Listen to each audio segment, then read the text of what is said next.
Corruption king कहें या cash Kuber, आप समझ ही गए होंगे। हम कांग्रेस के राज्यसभा सांसद धीरज साहू के बारे में बात कर रहे हैं, जिनके काले कारनामे के किस्से परत दर परत बेनकाब हो रहे हैं।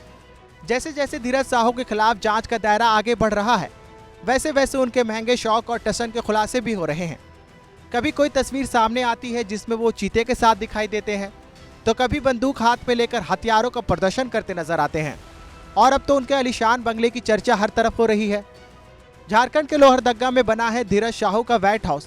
जी हाँ, सही सुना आपने, व्हाइट हाउस, क्योंकि इसका नाम यही है, जो कि धीरज साहू का पुश्तैनी आवास है। ये व्हाइट हाउस इसलिए भी खास है क्योंकि इसमें देश की पूर्व प्रधानमंत्री इंदिरा गांधी भी ठहरा करती थी। खुद वहां के स्थानीय लोगों ने ये जानकारी दी है कि इंदिरा गांधी जब भी झारखंड का दौरा करने आती तो साहू परिवार के व्हाइट हाउस में ही जाकर रुकती थी। इतना ही नहीं, लोगों का ये भी कहना है कि धीरज साहू उनके लिए एक मसीहा है, क्योंकि कोई भी उनके घर से खाली हाथ नहीं लौटता। बता दें कि धीरज साहू के शौक कोई छोटे मोटे नहीं है, वो बड़ी बड़ी लग्जरी गाड़ियों के शौकीन है।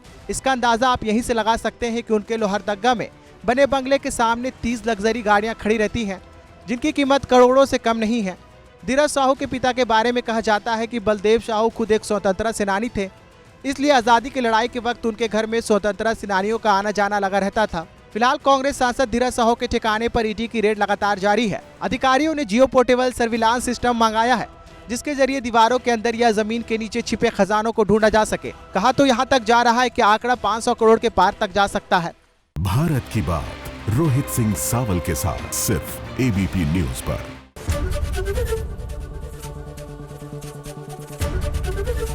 एबीपी गंगा, खबर आपकी, जुबान आपकी।